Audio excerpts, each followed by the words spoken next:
Toda vez que você ouve falar em previdência, já começa assim, lá vai o Padilha falar de idoso, do envelhecimento, de velhinho.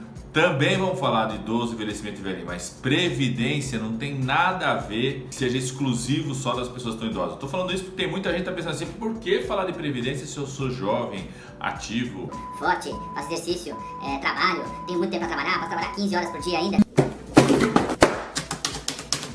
Então, primeiro vamos falar sobre previdência. Seguridade social não é uma coisa longa, distante, não é coisa só para velhinho, para idoso. Muito pelo contrário, Seguridade social e previdência é uma coisa que qualquer faixa etária, você em qualquer faixa etária pode precisar recorrer.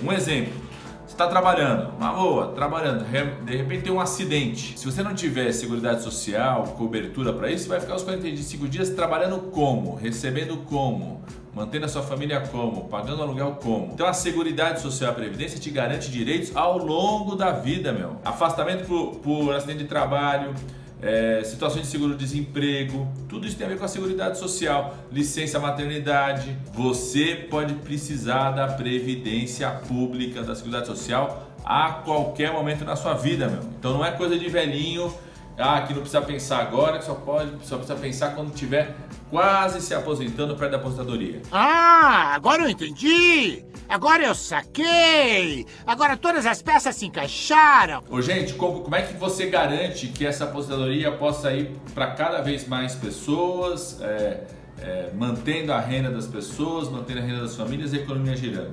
Teoricamente tem duas formas, né?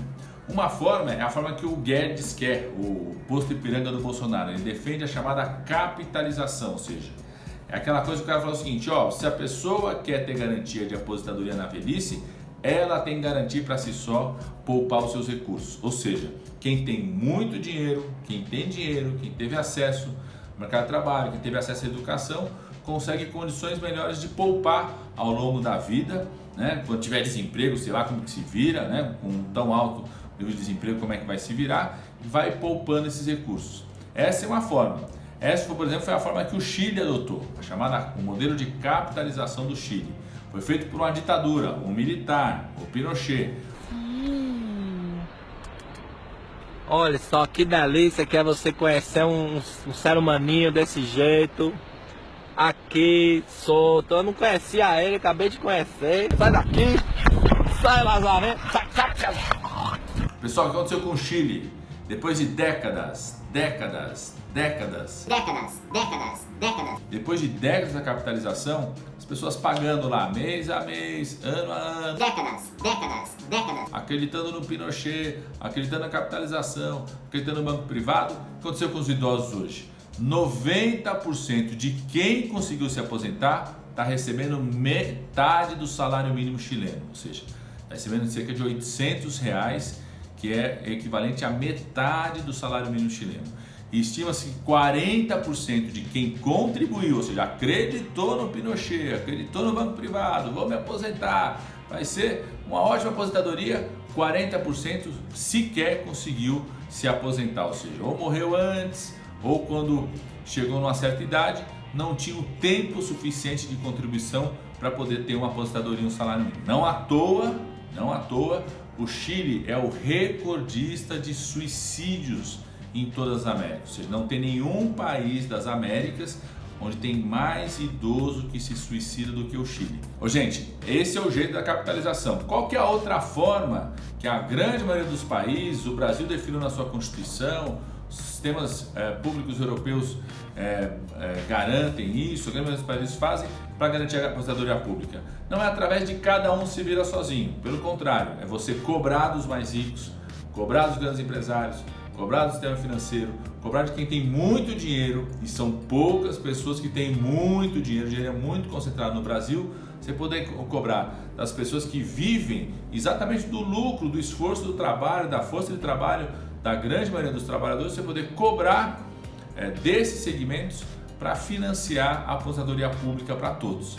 É a ideia da solidariedade, ou seja, poder cobrar de quem ganha muito mais, quem ganha lucro, não quem no trabalho, os grandes lucros do setor financeiro, das grandes empresas, do grande agronegócio, poder cobrar desses segmentos para com esse valor poder garantir a aposentadoria para todos. Quem que é contra essa coisa de cobrar dos mais ricos? Dois segmentos. Primeiro, os devedores. Quem é o mais interessado em não garantir uma aposentadoria pública, em passar para o regime da capitalização, são exatamente os muito ricos, os grandes segmentos financeiros, alguns segmentos da economia que não pagam a previdência e depois dizem que o rombo é culpa sua.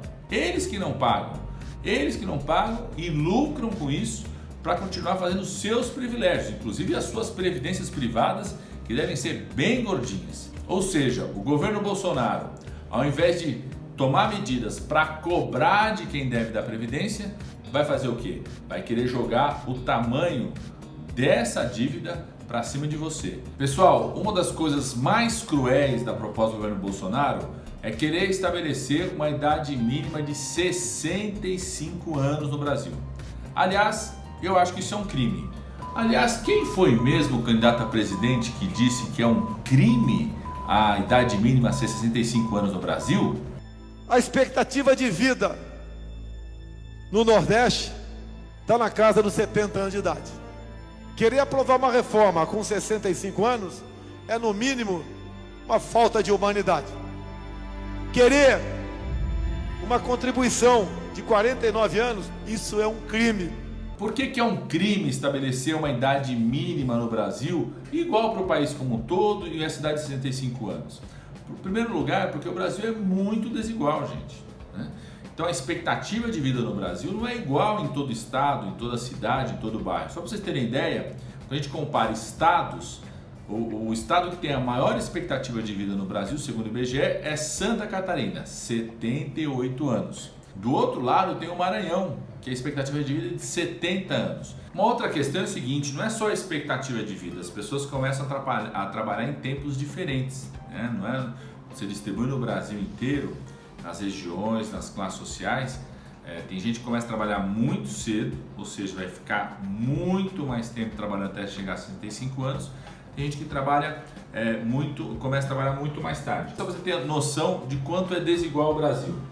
Eles fizeram a pesquisa, isso em 2015, pegando todo mundo que estava trabalhando no Brasil, 9,3% tinha começado a trabalhar antes dos 9 anos de idade. 34,7% tinha começado a trabalhar entre os 10 e 14 anos de idade.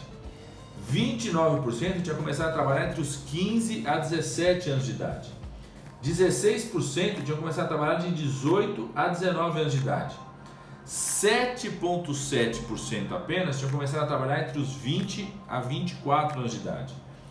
1,5% só do povo brasileiro tinha começado a trabalhar de 25 a 29 e 0,7% tinha começado a trabalhar 30 anos ou mais. O que é absurdo a comparação que querem fazer a comparação sobre a idade mínima do Brasil com o país da Europa, onde a população começa a trabalhar acima dos 25, 26, muitas vezes depois de anos e anos de estudo. No Brasil, só 1,5% começou a trabalhar a partir dos 25 anos de idade.